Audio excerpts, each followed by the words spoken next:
Hello, Whovians, and welcome back to the third YouTube channel. Hey, and today I'm back with my interview. See, they haven't gone anywhere. I just shift from channel to channel, like a ghost.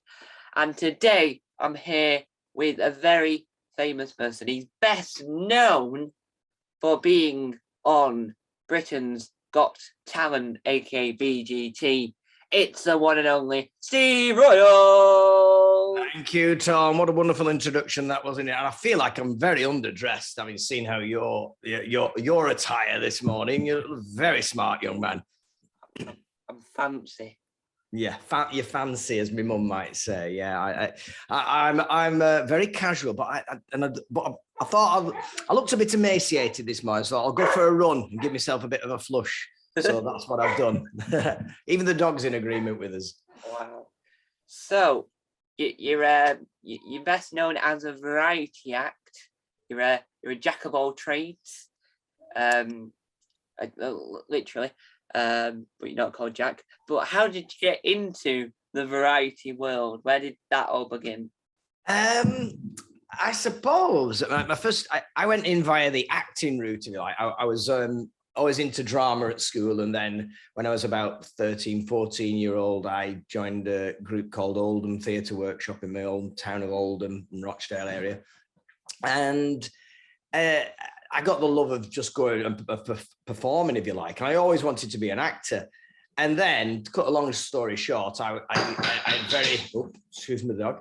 I had very grounded parents, if you like, and they were not insistent, but they suggested I didn't go immediately down such a precarious field. And I went to university and studied a proper subject. So I did economic and social history at university. Wow. Well, I always wanted to still be a performer. Yeah. And so when I left university way before your time, Thomas, it was I left university in 1989, and when I left, I'm gonna have to stop that. Gino, see the discipline. Yeah. I don't come across like that on the telly, do I? Oh. I come across as a really nice man, but when it comes to my dog, he knows who's boss. Anyway, where was I? So I left university in 1989. I was unemployed for quite a long time, as most people are when they leave university. And I took up juggling lessons in a local school, just because I was working temporarily in a bar. And a lad came in one night and he said, he was one of the regulars. Like, he says, hey, they're starting juggling classes in this school in Rochdale. Do you fancy coming along? I went, yeah, go on then. I'll do it for a laugh. And I genuinely did it because at the time I was trying to get back into the acting. Yeah. And I thought, well, if I learn to juggle, it'll supplement my acting career. A lot of people think, only because of I've become quite a spectacular juggler in terms of what I juggle with, the guitars and the big things that I juggle with. And people just assume that I've been a juggler since I was a child. But if I can give any kind of inspiration to anyone of any age, it's that you're never too old to learn new tricks. And even though I felt old at the time learning juggling at the age of 21 as I was, it just shows, I suppose it highlights what kind of juggler I might have been if I had learned to do it earlier. But so that's how I got into the juggling. And then quite soon after that, I got a job at Granada Studios Tour in Manchester, taking people around the old Coronation Street sets. And that was my first proper job, if you like. And I was lucky enough they called it a performer. I actually just opened doors for people. And as they arrived, I came to go on what was called the Motion Master ride at the time. And that was all I basically did. But I also then started they realized how bored I was doing that. So they said, well, why don't you do a bit of juggling while you're doing it? And that's how my act developed from there. Wow. And so with this, what sort of like TV shows were there to inspire you to like want to do this profession? I suppose that the programs back then were programs like The Generation Game. There was Talking Telephone Numbers. I think it must have been about mid 80s or early 90s. There were growing up, I remember in the 70s, there was a program on, probably early 80s as well. There was a program called Summertime Special.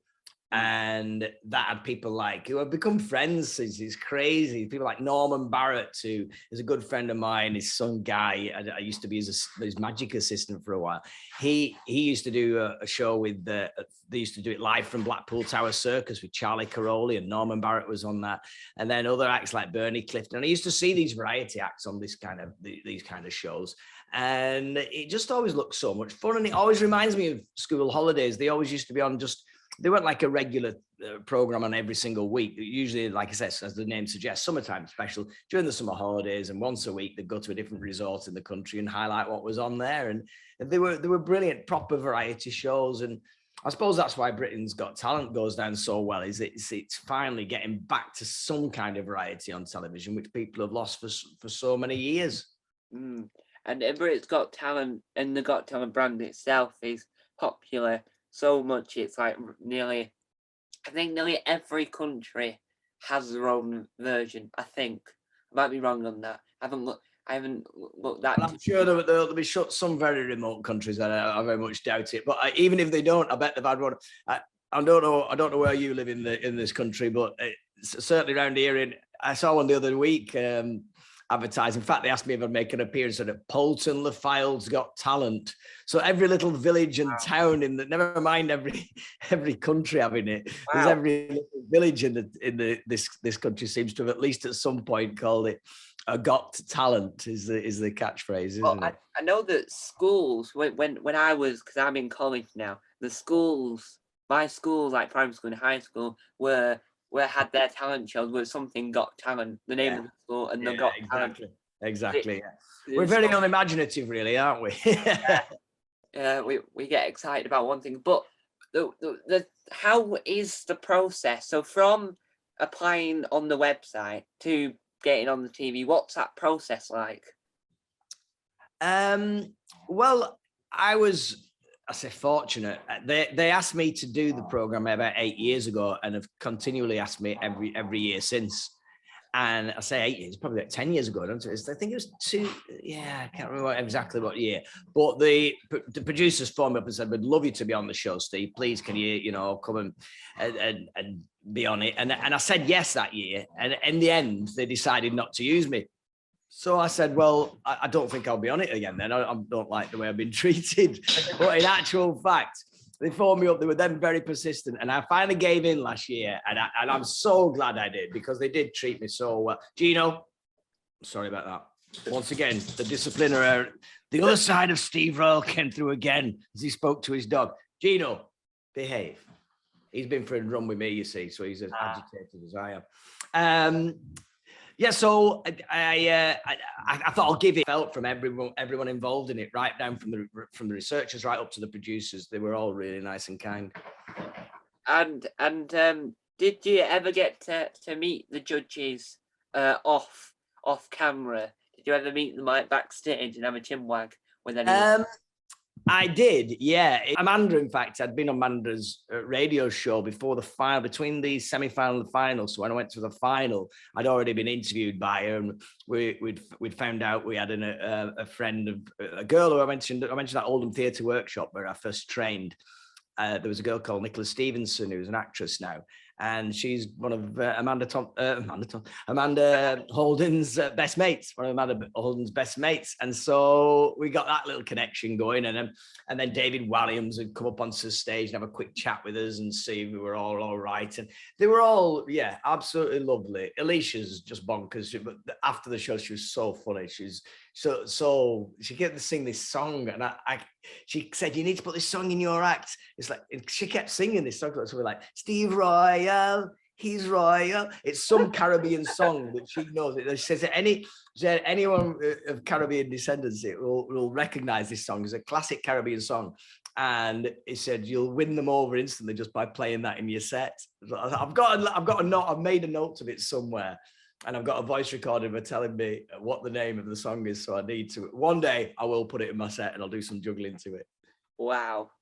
And not only have you been a major televisual star on a Saturday night on ITV, the top channel, well, not one of the main channels in British history, you've also been at Camelot theme park. What's your favourite memory from there? Well, that was my I suppose, the biggest influence on my life. Apart from I learnt the basics, if you like, when I was at Granada Studios tour, but I was only really there 2 years, and then I moved to Camelot theme park, and that had a huge influence on my life because I was there 13 years for a start, and first couple of years I just used to do a warm up for the jousting tournament. In other words, they had an arena there with 2,000 people in. And I'd go out, and as people came in, I'd be entertaining, doing a bit of juggling, and then eventually got given a microphone so I could chat to the audience and do jokes, etc. And 2,500 people, it's difficult to entertain that size of an arena if you're just going to be juggling with little balls. So that's how I got into juggling with huge things, and that's when I started with juggling with the big bean bags. Which the ones I actually juggled with on the semi-final of Britain's Got Talent, those were specially made.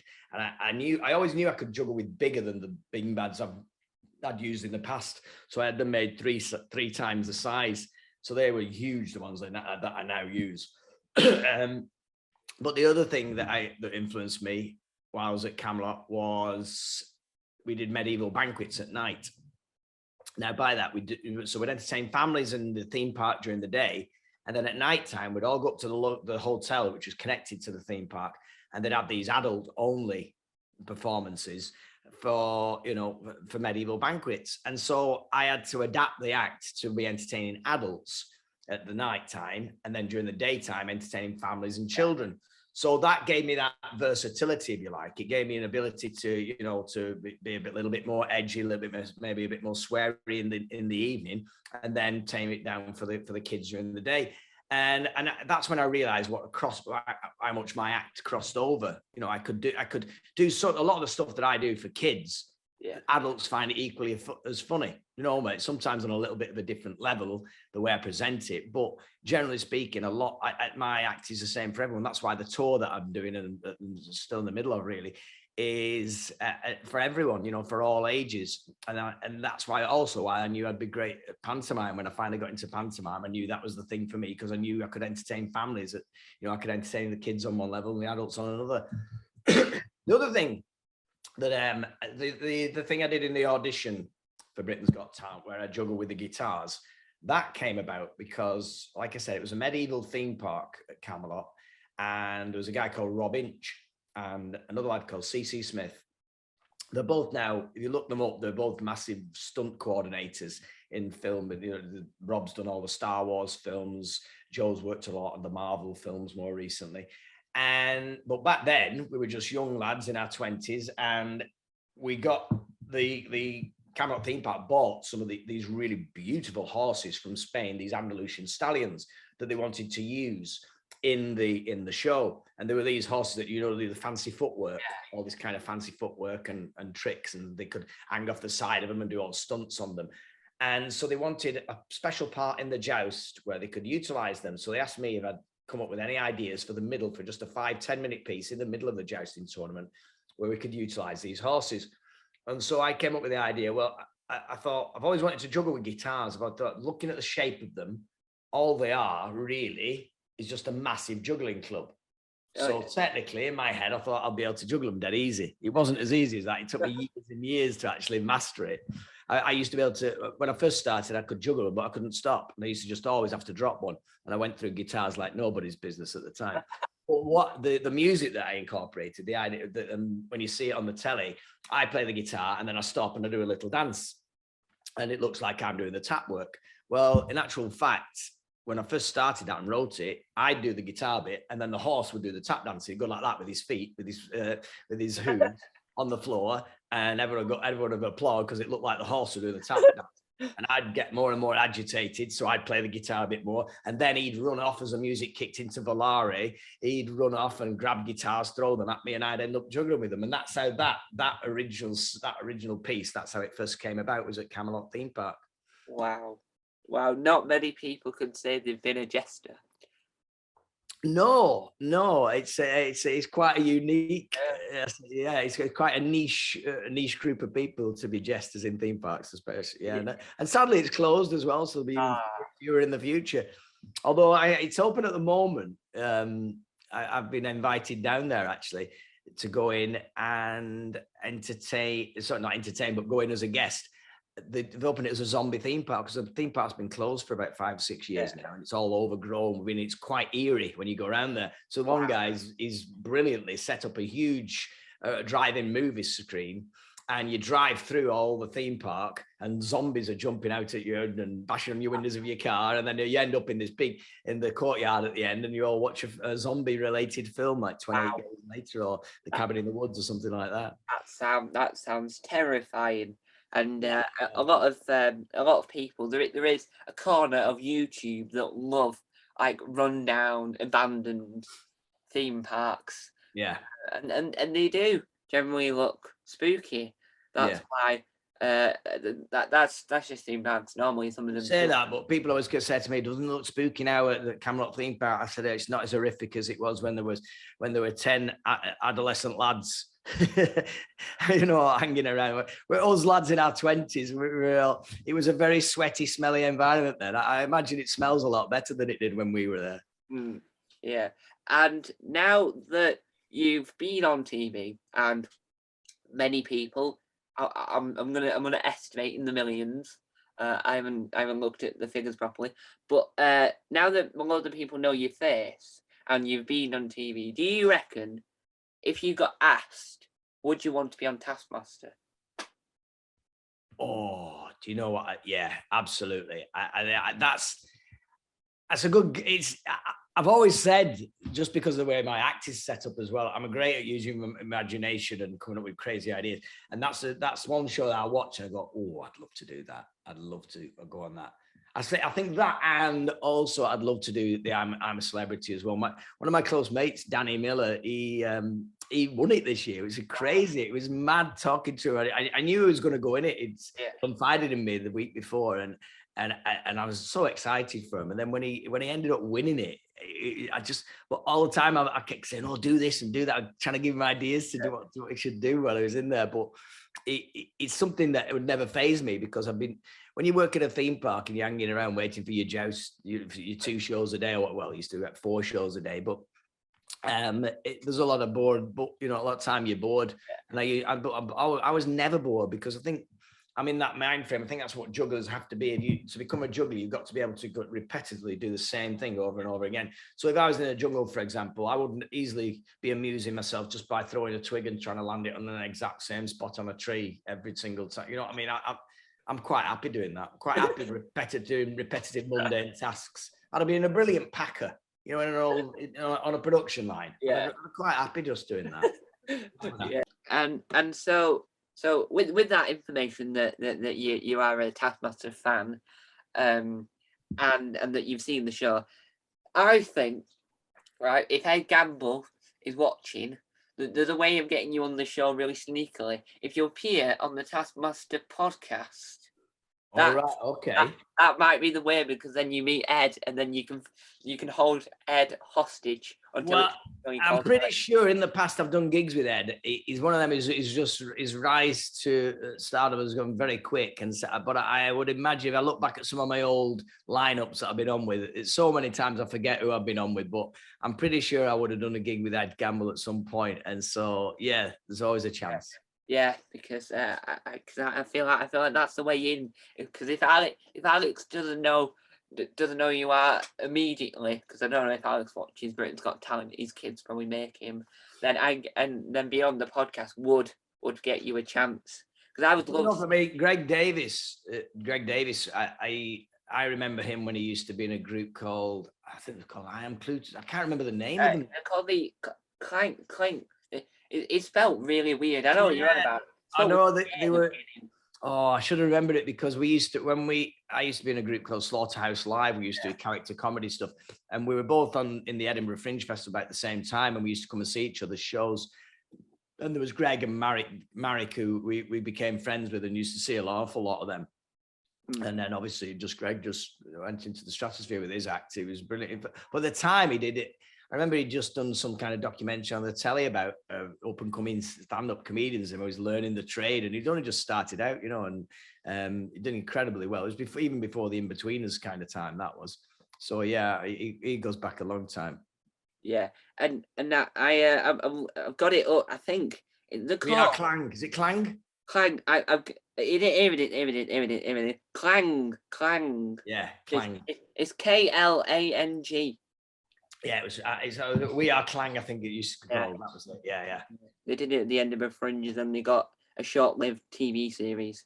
That's right. Yeah. Yeah, yeah. He's a very funny man. Now, not only are you a jester at Camelot, a BGT megastar, because he's one of the most memorable. That's where the megastar bit comes from. And the variety. You're also, and I'm not a fan of this word, a podcaster. You're also a podcaster. Where did the podcast come from? Well, I've been doing podcasts for quite a while now with my friend Jamie Sutherland. He approached me, first of all. I bet it's going about 5 or 6 years at least. We started to follow. We wanted an interest in. We're both soccer fans, and we wanted an interest in the MLS, the American Soccer League. And we decided we didn't want to support one of the best teams, like the LA Galaxy, one of the popular teams, and we both had an affinity with Toronto. And they weren't doing very well at the time. They were kind of mid-league team. And we thought, that's what we want to follow. And so, because we don't want to look like we're jumping on any bandwagon. And so we started following them. And we thought we'd do a podcast because we thought it'd be quite a niche little crowd to work to. And it narrows down your focus. So it's not too much to be thinking about for your podcast each week. You talk about, we tried to stay away from the matches. We'd talk about the preparations for the match, where they were going to. We'd do little quizzes and stuff like that. And we've done them for a few years, like the new podcast called Finding Funnies. And the idea is I've always enjoyed it when I've had people on my radio show in the past who are from niche little groups, maybe it could be just a crochet group, a gardening club that's in the area, a joggers club, anything like that. When people talk about their clubs and they talk about it passionately, they're brilliant people to interview. So that's what we wanted to try and get across in the podcast, is interview people from niche groups. It turned out to be very, very niche groups that we're interviewing so far. We've had Bernie Clifton on, who famously just rides a pretend ostrich. Yeah. So, he's in the ostrich jockey crew.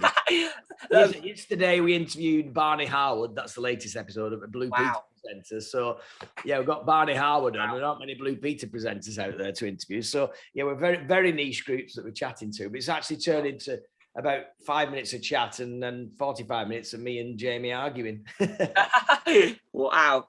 I didn't realise you had interviewed Barney Harwood. Oh yeah. He's on I've done 2 pantomimes with Barney, you see. He's a lovely lad, and I knew he'd be up for it. So, well, he's on my list.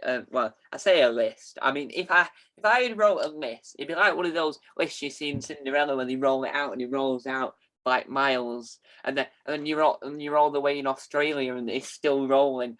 That's how long my list is. But he is on that list. Right. Oh well. Because I remember him very fondly as a small child. I'm not that tall now, but I'm quite small. I was quite small then, and so with BGT, and because Britain's Got Talent is popular, I would say in my high school it was very popular with the girls. I don't know why, just was. Do you get recognised on the street? Does someone ever shout "oi" at you and recognise you from the telly? Yeah, surprisingly, way more than I imagined. I have to say, I got offered, they've got a few like little comforts for local restaurants saying, "Please come and eat here and do this." And it's weird in more recent times, especially since I've been going on tour. Yeah, I've had a few moments where people keep looking over and glancing. Isn't it? I think with someone who's on that mediocrity of fame like I am, almost a star. Almost a celebrity. I think people are a little bit more critical. Could it be him? Could it not? And also I get that a lot as well. Where do I know your face from? Yeah. Which is always a really awkward question to ask anyone, because what am I going to do? Because I can easily make myself look an idiot by going, "Oh, is it from Britain's Got Talent?" No, I know your mother. Because you set yourself too high. Do you know what I mean? You make yourself a right prat. So if people say, "Where do I know you from?" I instantly go, "Oh, I don't know. Do your kids go to my school? My kids' school? That kind of thing." And then eventually go, "Hang on, I know who you are." Yeah. The best is when the best ones have been recognised are workmen. You know, when I get people around the house, electricians or the joiners who pop round and they answer the door and instantly you can see the faces.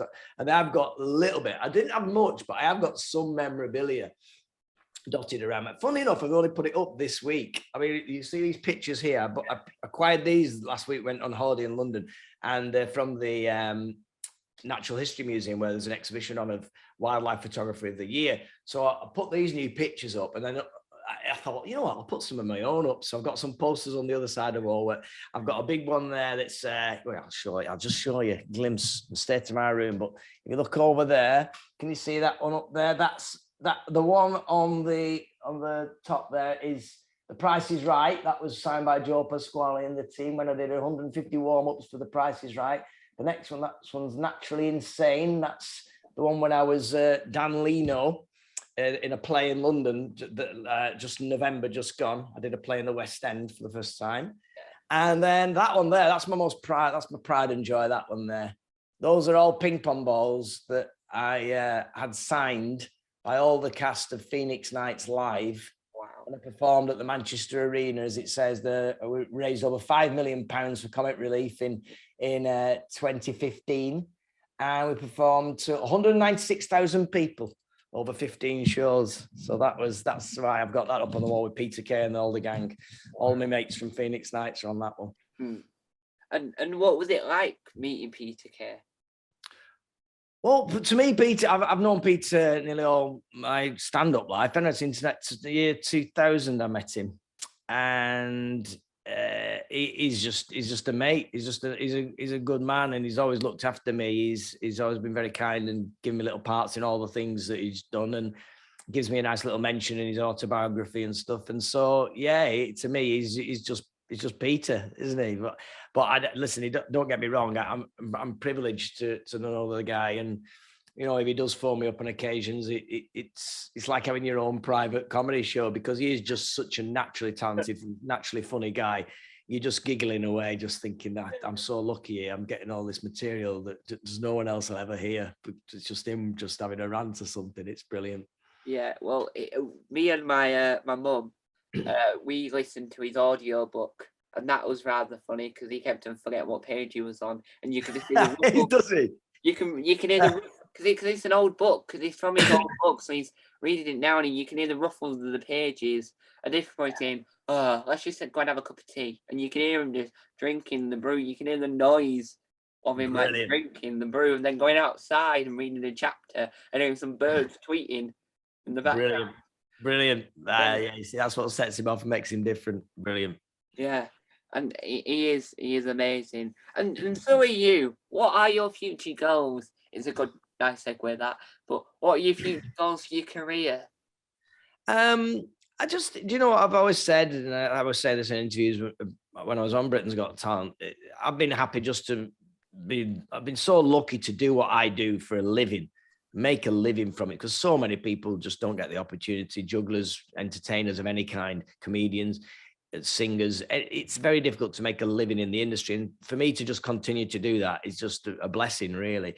But in terms of excuse me, more long term, I do, like I said, I went into all this. I went into the comedy, I went into the juggling with the sole purpose to supplement my acting CV, and I've done very little acting since. And then last year, I mentioned it earlier with a poster on the wall there, the Dan Leno play that I did made me realize I can learn a script as well. I'm on stage for about an hour and 20 minutes in total in that show, constantly on stage and learning so many lines. And so I'd love to get back acting. I'd love to get a little TV role, a role in a soap for a couple of years would be nice. But yeah, any kind of acting, live theatre or on television, I'd love to do, but a lot more of that. Yeah. And would you want to see yourself, because not every comedian, Tim Vine's a good example, doesn't want to be on panel shows. Are you in the mindset of, if you get offered a panel show, panel show that you like and you're interested in that topic, you would. Yeah, I think so. I mean, there's a very few that I would turn down.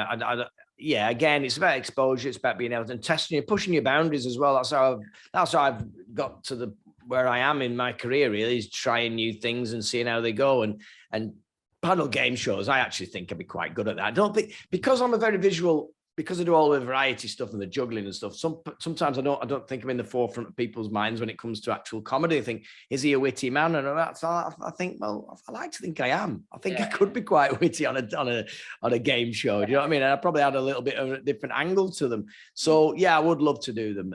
I did get asked to do one that was like a roast program. One of these where a roast battle, but that is something that I'm just not comfortable with. That's not me. I'm not one of these who goes into the audience and attacks people and tells them or picks on faults in them.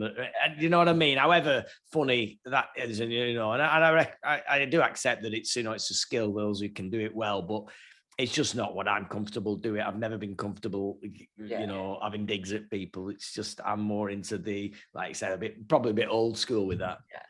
And with the variety of stuff you do, I feel like, on thinking about it, I think you'd be really good at Dictionary Corner on 8 out of 10 Capsules Countdown, because that's where they have they had the Alex Horn and the Horn section performing. They've had a boat pretending he's Sean Bean when he isn't actually Sean Bean, and the real Sean Bean's watching him on TV thinking, is that me? And I get really confused. Yeah, that I'd like to do. I actually, it's one of those programs whenever I put it on, I end up watching it to the end, because just for start, I love Countdown anyway. I love having to go and challenging myself with it each time. So yeah, I'd love to do that. I'd love to be on there. Yeah, and I can see you on there, because that's the type of show that isn't just there for the comedian doing the game. It's there for anyone else that's got a comedy character that isn't like as well known. Yeah, it's a good little showpiece for a lot of acts. It's been a good showpiece for. I know my friend Tom Binns has been on there doing his hospital radio Ivan Brackenbury character. Yeah. And Paul Zenon, I was with him last Monday, the magician, and he was telling us then that he's got another few episodes lined up. So he's done it a few times as well. So I do know a few people who've been on it, and they all seem to speak highly of it and enjoy the experience. So yeah, I'd love to do it. Yeah. Yeah. And the other show that I think you'd be going to, other than Taskmaster, but that's probably a nightmare to get onto, because you have to beg it. In Richard Herring's case, is QI. I reckon you'd be one of the good ones on QI, because there's been other ex BGT people on there in recent years. Yeah, again, it's one of those programs I've admired, back in the Stephen Fry days. I remember I interviewed the guy who sets the questions for QI. Yeah. He produces a book. Whether he does it every year, whether he still does it, I don't know. I do have a copy of it here, something like the A to Z of everything it's called. And it's just full of these facts. And the guy he writes a lot of the questions for QI. But again, it's a great program, and certainly mentally challenging. And that's the kind of program I think I would enjoy being on. Yeah. Yeah. The QI is an amazing program, and I've even met one of the QI elves, which is what the behind the scenes people called. They're called elves, which is like the funniest thing you can call a group of people. Is that what they call them? Is it? Oh, okay. Yeah, so they call them QI elves, and all the elves have decided to come together to make their own podcast called No Such Thing as a Fish.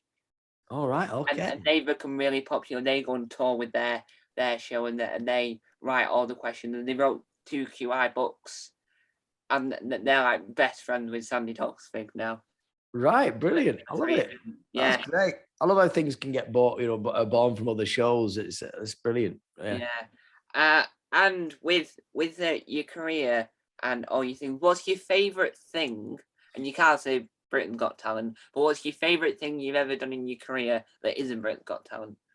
Well, like I mentioned it before, definitely the Phoenix Nights Live. Just to be performing at Manchester Arena in front of 15,000 people every night with my mates, all the cast of Peter, Dave, Spikey, Neil Fitzmaurice, Justin Morris. I was with him last night, funnily enough, and Steve Edge, Toby Foster, with Janice Connolly, who plays Barbara Nice, who was from Britain's Got Talent the year before me. Funnily enough, they're a great bunch of people to be with at the best of times. But every day we drove into Manchester Arena and then went on stage at night and performed to that number of people. It was just, it's hard to beat that.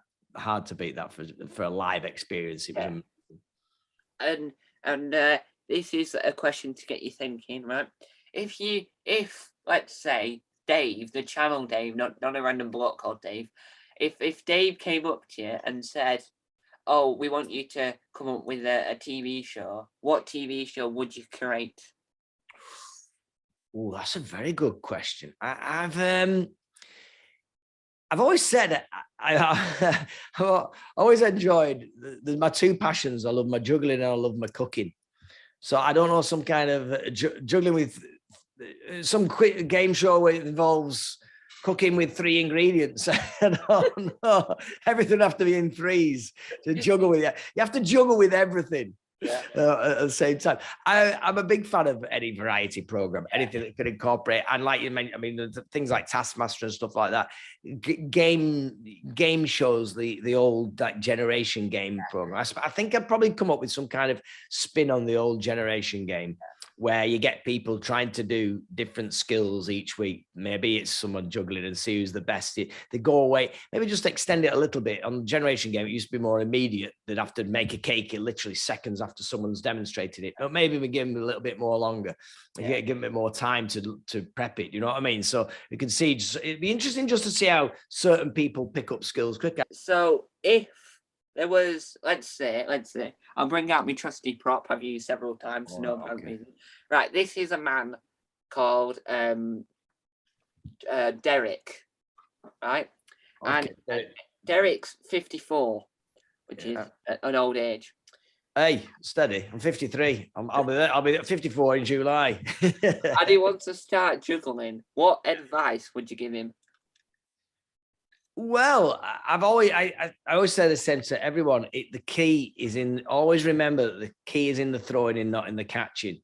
So sometimes people get disillusioned with juggling because they start to practice and they're dropping them all the time and they don't think they're progressing. But in actual fact, they may well be throwing them really, badly. And if they learn to do the throwing badly, the catching just comes in. And the other thing I always tell people is to practice. When you're practicing, practice against a wall. Because if you practice against a wall, when you juggle them, if you throw one away from you, hit the wall and bounce back. Yeah. Okay. So you won't be constantly going that, some people, when they start to juggle, they're going nearly a long corridor because they can't throw them in front of each other and they can't do it standing still. So those are my 2 top tips. Concentrate on the throwing rather than the catching, and practice in front of a wall. And the top tip for a man of 54, this is the most important one of a man of that age, an old fella like that, right? The other thing is practice in front of a settee. Because if you practice in front of a settee, you see, when you're juggling, if you drop them, they land on the settee and you don't have to bend down all the way to the floor to get them again. There you go. Thank me later. Wow. There you go. You've got that, haven't you? Now, if ITV came up to you and asked you if you wanted to host Sunday night at the Palladium, would you turn it down or would you say yes? Like I said before, I'd take up any opportunity I can get. So yeah, of course I'd say yes. Absolutely. I'd be straight onto that and say, right, give me the job. Give me the job. I don't care if Manford wants it. All right, I don't care. Tell him Royle's doing it this time. You can have a boxing match. Yeah, I'll box Jason Manford for the rights to host Sunday. Yeah. I don't actually know. I won't. Look at me. Would I ever box anyone? I'd be known as Steve the Whippet Royle just because all I do is run around the ring like that, trying to keep them. And so we're coming down towards the slippery slopes down to the Lazy River that I call towards the end. It was a long analogy to that. But if someone what advice would you give someone that wanted to do variety? What advice would you give anyone who wanted to do variety? What is your best advice? I say the key to any performer of any nature, singing, comedian, but especially comedian, I have to say, is confidence. Now, it seems easy to just say, be confident, but you have to get yourself in that mindset. You believe in what you do. If I deliver a new joke and I don't deliver it with confidence, it'll never work. And then you ditch the joke, and it could well be a very good joke. It could actually work, but it's all about people forget that just as a creature, right? It's innate in our DNA, if you like, we can detect when people are struggling or nervous. And so when we see acts, we've all had that feeling where we've seen a performer and just been a little bit cringy, going, oh, he's really struggling here. And I feel for him. And that's all because they're projecting that insecurity. And that's one thing I did on Britain's Got Talent. I tried to shut off all that. And it's not easy. It really isn't easy. But the only way you get over that is by performing as many times as you can and to many opportunities. So my advice to anyone is to get out there and perform your stuff as much as you can. At the beginning, it means doing it for free for hundreds of times. Perform in front of your family, test material out on your friends, go down the local pub, speak loudly, see if anyone laughs at the next table, that kind of thing. But never turn work down either. And well, I say that there comes a point where you'll know what kind of material you're suited. But when you're learning, try different things, try different places. You know, if a gig doesn't suit you and it doesn't work, you know not to avoid that kind of environment next time. But you'll only learn through trial and error. And you learn a lot more. I keep saying this to my kids all the time. You learn nothing from your successes. You only learn from your failures. So the gigs that go badly are the only gigs that you're going to be. So those gigs, however horrible they are to endure at the time, will make you a better act in the future. Wow, that is perfect advice. Now, just before we wrap up, because you are on the stage a lot, is the saying, picture the audience in their underwear, is that good advice, or is that just made up TV nonsense? Do you know what? You haven't seen my audiences more recently. They're bordering on the elderly side. The last thing you want to see them is in their underwear. I'll tell you now. That's the last image. No. I mean, doing them little sicky burps while you're on stage, never a good thing. No, the last thing you want to do is picture them in their underwear.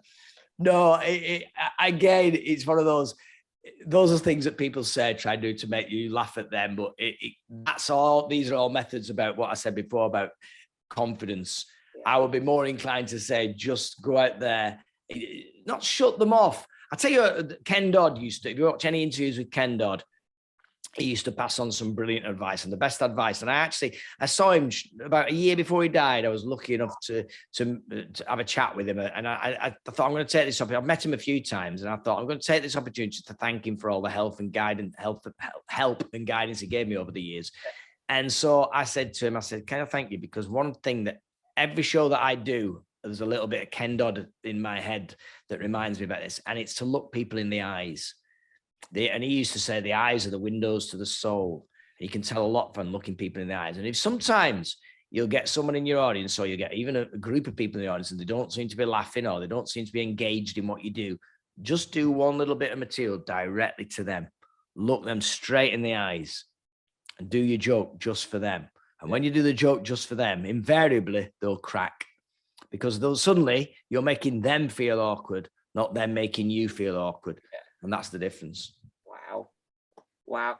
And was Ken Dodd as nice as he seemed on the telly?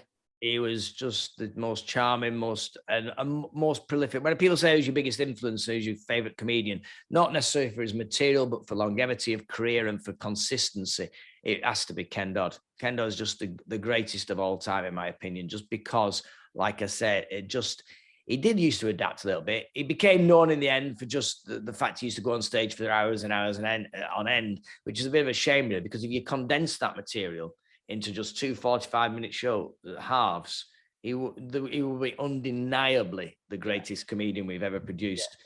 So, like I said, he was always very humble and still working to the end. He used to, when I worked at the radio store, I'd still get phone calls from Anne, his wife. He'd phone up and say, Ken wants to come on the radio show, plug his new tour, plug his new show. He was always working, still working. And that's why he lived to such a good age. Wow. Yeah. And he is a very funny man. He's also, or he's dead, but he's getting I don't know where they're up to in the production of him, but they're making a comedy drama about him. Oh, they should do. Yeah. Called, Brilliant. I think it's called like Doddy or something. Yeah. Not 100% sure of the exact name of it, but it was announced a while ago. It's not called He's Dead, which is as bluntly as you just put it. Yeah. I love the way you just did it. I love your honesty, Tom. That was beautifully put. That I know that they're doing He's Dead. You reiterated that, but as long as people know that and are not expecting the real Ken Dodd, we're all be happy. Yeah. But me and my mum were listening to the going on to what you said about going on and on and on. But me and mum were listening to Billy Connolly's new book, and at one point he mentioned how he always wanted to start a gig on one day and then the other. So he did. So he started one gig on one day, and he double checked it with the audience if they were all right leaving tomorrow. And so he just continued. So he had a 3-hour show. And he ended it the very next day, and he got to go home the next day. Brilliant.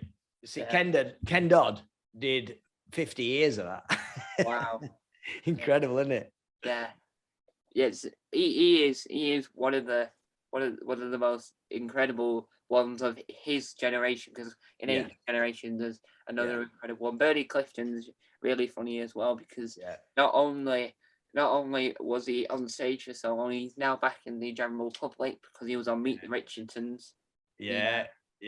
Well, it's great. It's great hearing someone like yourself, as young as you, acknowledging these acts, because otherwise, if we don't, they'll soon be forgotten. And the fact that Bernie has been brilliant. He was very influential. I've done a few summer seasons with him, and I did interviewed him. He's on our, like I said, on our podcast the other week, and people don't realize that, unless sometimes you have to delve into the past, to find some real gems. And Bernie Clifton's one of them. Just a brilliant act. Yeah, it's like for me. It's weird because I sit in a classroom and don't understand what anyone's saying. Like any of my fellow classmates, I never understand what they're saying because I don't understand modern slang.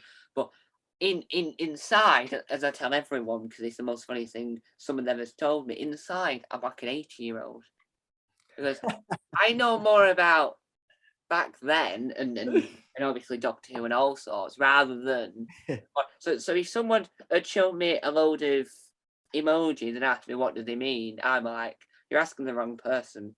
I wouldn't have no clue. I know more about Jimmy Tarbuck and Bruce Forsyth and all those and the sitcom, watching and old sitcoms and old stuff, rather than knowing about what's happening in the news. Well, that's brilliant to hear, mate. And there should be more people like you out there. And I think we're a little bit obsessed in this country, especially. I don't think it's the same in America. We're obsessed with finding the new latest thing, and so everything's about, he's only 18. He's making it as a comedian. He's only this. And a lot of them crash and burn too young because the pressures on them are so high. In America, you'll find very few comics who become famous in the teens. They work the circuit for many, many years, and a lot of them are more famous when they get to the 30s and 40s. That's when they hit the big time, because they feel like they've earned it then, and they're given more respect as a result as well. What we do here, like I say, we get to that, we find that 18-year-old comedian is doing so funny, and he's got his very hilarious 5-minute set. That's all he's got. We take him up there, and then we put them on tour, expect them to be hilarious for over an hour, and they crash and burn, and then we criticize them for being rubbish. Do you know what I mean? We never give them a chance to build them properly and nurture them. Yeah, and I think that's really interesting, because you can't see, because I've got it. So around the corner, there's a corner around my room, right? That's my retro. I think it's 4 of them, Tom. Yeah, there's a retro. It's a standard room. There'll be 4 corners in it. Yeah, unless you live in a lighthouse. Well, where my bed is, which is around the corner, I've got a retro area that has, because down below from me, I think, or down the stairs, I've got a room that's full of DVDs and VHSs, because I went up to my grandparents' loft and got their VHS player, and because we have a compatible TV that works with it, and I'm like, well, where are in it? And because I have like the Vicar of Dibley complete box of VHS. Brilliant. Well, I'll be around your house whenever I need to play all mine, because I've still got the videos. I haven't got a player to play them on anymore. Well, look, someone asked us recently if anyone had a player, and we just like, yeah, we do, because we converted all our home videos and watched them back. And I can see you hosting Youth and Framed one day. If Harry Hill retired from Youth and Framed, would you want to host it? I would, but those are big shoes to follow, aren't they? I mean, he's so good. He's so good. Yeah, I'd be daunted by it, but like I said, never say no. Never say no. And with that, on that note, because that was a very, very perfect ending. On that note, we shall end. Well, listen, thanks so much for having me on. And it's been weeks and weeks in preparation for this. I apologize for that. It's been crazy times for me. But, it's nice to be back working anyway, at least. And it's been lovely to meet you. Yeah. And so thank you guys for watching this video, and hopefully you have enjoyed it. If you want to see more from my lovely face, well, if you click on the button where it says the weird side, click on channels, you can see all 8 of my other channels. Which seems like too much, but it isn't. And you'll see interviews, panel shows that I've created myself, such as Time Wars and Normal Jockeys, and hopefully you enjoyed that. And where can they see you? Well, I'm up and down the country over the next few months doing one-nighters here, there, and everywhere. I know I'm in Ripon this week, in a few weeks, and doing my tour show, and then in Kettering later on in the year, and hopefully autumn time I'll be back on tour again. But in the meantime, just Google Steve, go to Steve Royle Comic on most social medias, and you'll find me there. Follow me there. And Finding Funnies is the podcast. There you go. And hopefully you guys will enjoy his stuff, and hopefully we'll one day see him on the QI and Taskmaster. And would I lie to you? Well, I wouldn't lie to you personally, audience, because I'm not that type of person. But thank you guys for watching. And remember, no, I've forgotten.